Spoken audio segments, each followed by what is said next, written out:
कुमार की दीक्षा और प्रभु द्वारा बोध। मेघ कुमार 8 साल की उम्र का होने पर उसे कलाचार्य के पास पढ़ने के लिए भेजा। रूप कला गुण में अभिवृद्धि करता हुआ वह अल्प समय में बेहतर कलाओं में कुशल हुआ। युवावस्था को प्राप्त होने पर 8 राजकन्याओं के साथ उसका विवाह करवाया गया।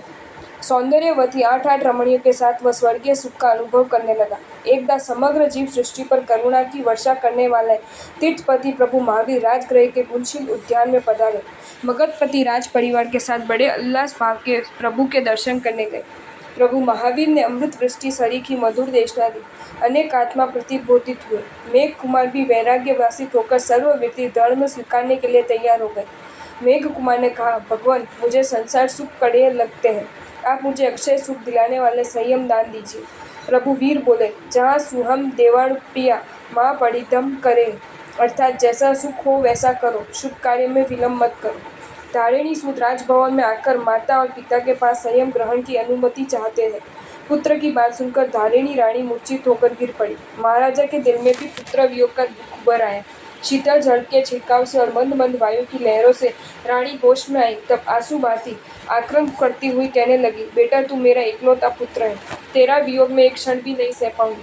मेरा आधार कौन होगा? इस नव यौवन अवस्था में तू नादानी मत कर। अभी तो तुम सर्व सुंदरी जैसी 8 सहचारियों के साथ सुख से विहरो। वृद्ध अवस्था में त्याग के मार्ग पर चलना। मेघ कुमार ने कहा कि माँ, आयुष्य का कोई भरोसा नहीं है।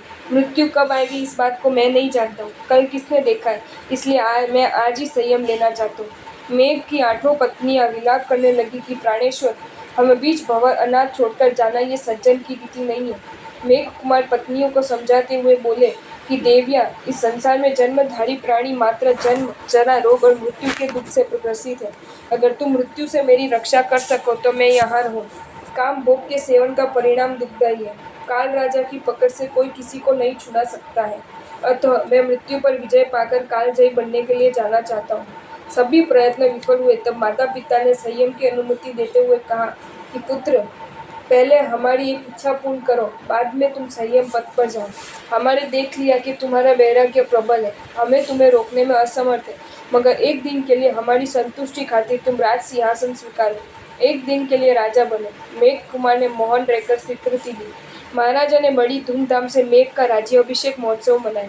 सिंहासनारूढ़ मेघ कुमार के समक्ष माता पिता खड़े रहकर बोले कि राजन, आज्ञा करो, हम आपकी क्या सेवा करें। मेघ कुमार ने कहा, आप मुझे ओघो और पात्र लाकर दीजिए। महाराजा श्रेणिक ने राज सेवकों को कहा, जाओ, राज भंडार से 2 लाख स्वर्ण मुद्रा लेकर ओघा पात्र ले आओ और 1 लाख स्वर्ण मुद्रा देकर नाई को बुला लाओ।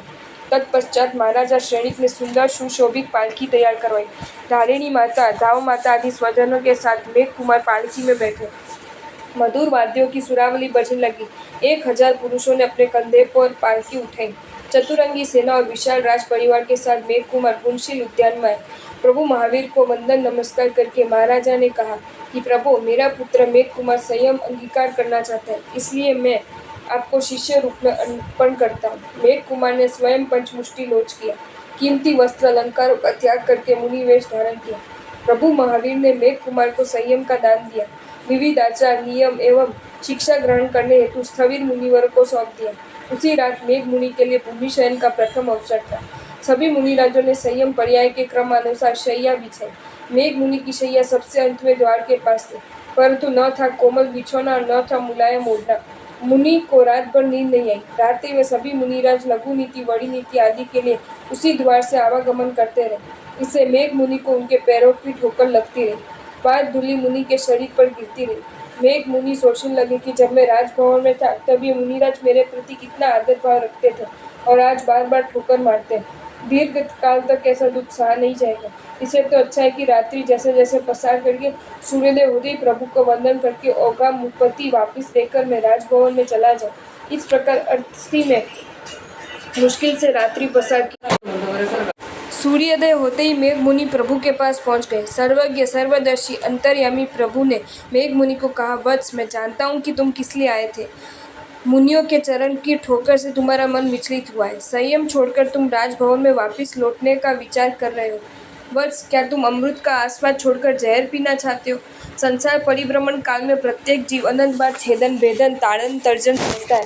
याद करो तुम तुम्हारे पूर्व भव को। एक छोटे से प्राणी की रक्षा के लिए तुमने कितना कष्ट उठाया था, जिससे तुम्हें ये नरभव मिला है। मेघ मुनि एक चित्त से सुन रहे थे।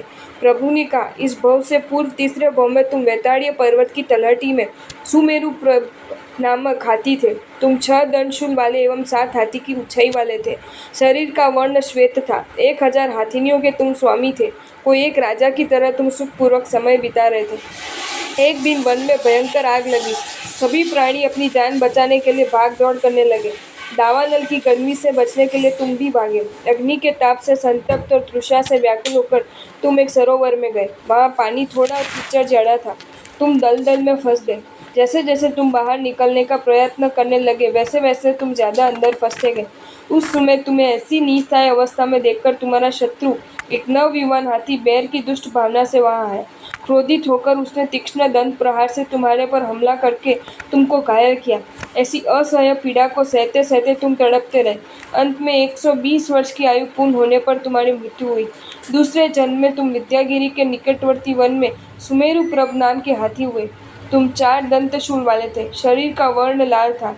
युवान वय में तुम युद्धपति होकर 700 हाथिनियों के स्वामी बने। ग्रीष्म काल में एक बार वन में दावानल प्रकटा। उसकी प्रचंड ज्वाला देखकर तुम्हें विचार आया कि ऐसा भयंकर दावानल पहले मैंने कहीं देखा है। सोचते सोचते तुम्हें जाति स्मरण ज्ञान हुआ। पूर्व जन्म का तादृश चितार देखा। तुम अपने प्राण बचाने के लिए वहां से भागे। तदनंतर तुमने भविष्य के वन में कभी दावानल प्रकट हो तब सुरक्षित रहने का उपाय सोचा। अपने यूथ के साथ तुमने जंगल में पेड़ पौधे, घास रन आदि का उन्मूलन करके 1 योजन लंबा चौड़ा वर्तुलाकार मंडल बनाए। एक बार जंगल में पुनः दावानल का प्रकोप हुआ। आग से बचने के लिए हिरण, सियार, भेड़, रीछ आदि अनेक प्राणी उस मंडल में आ पहुंचे। तुम भी अपने युद्ध के साथ वहां पहुंच गए। पूरा मंडल प्राणियों से खचाखच भरा हुआ था। तब तुमने शरीर पर खुजली करने के लिए एक पांव ऊंचा उठाया। तुरंत उस खाली जगह में एक खरगोश आकर बैठ गया। खुजली करने के बाद तुमने पैर नीचा रखना चाहा तो उस जगह खरगोश को देखा। तुम्हारे मन में विचार आया कि थोड़े सुख के लिए क्षुद्र प्राणी को क्यों मारूं। उस प्राणी के प्रति दया अनुकंपा के भाव उत्पन्न होने से तुमने अपना एक पाँव ऊंचा ही रखा। 2.5 दिन तक तुम 3 पैर पर खड़े रहे। एक छोटा प्राणी की रक्षा के लिए खातिर कितना कष्ट सहकर तुम प्राण अनुकंपा, जीवन अनुकंपा से परित अल्प संसारी बने। वहां तुमने मनुष्य आयुष्य का बंद किया। 2.5 दिन बाद दावानल शांत हुआ। सब प्राणी अपने अपने स्थान पर चले गए। तुमने भी चलने की इच्छा से पाँव उठाए, परंतु तुम चल नहीं पाए और धड़ाम से गिर गए। गिरने के कारण तुमको शरीर में पारावार पीड़ा होने लगी। पीड़ित अवस्था में तुम 3 दिन तक ज्वरग्रस्त रहे, अपितु तुम्हारे मन में समता भाव था। 3 अहोरात्र के बाद 100 वर्ष की आयु पूर्ण होने पर तुमको ये मानव जन्म मिला। अब सोचो, एक खरगोश की रक्षा के लिए तुमने इतना कष्ट सहन किया और यहाँ मुनियों के चरणों की जरा सी ठोकर लगने पर संयम में खेत धरने लगे। हे मेघ, कहाँ गया तुम्हारा विवेक? जैसे नागदमनी विद्या से नाग का विष उतर जाता है, वैसे प्रभु वीर की सुधा वर्षिणी मधुर वाणी सुनकर मेघ मुनि शांत प्रसन्न हो गए। उनको जाति स्मरण ज्ञान उत्पन्न हुआ। संयम में स्थिर होकर प्रभु से कहने लगे कि भगवान, आज से मैं अपनी 2 आंखों के अलावा किसी भी अंग की शुश्रूषा नहीं करूंगा और आज से मैं मेरा संपूर्ण तन मन नीर ग्रंथों की सेवा में समर्पित करता हूँ। ऐसा संकल्प लेकर मेघ मुनि साधो भगवंतों की सेवा में रत रहने लगे। कर्म निर्जरा के लिए उग्र तपस्या का आचरण करके अपने शरीर को सुखा दिया। कई सालों तक संयम साधना करके मेघ मुनि ने प्रभु महावीर के पास अनशन करने की अनुमति मांगी। प्रभु से आज्ञा पाकर मेघ मुनि स्थविर भगवंतों के साथ विपुलगिरी पर पधारे।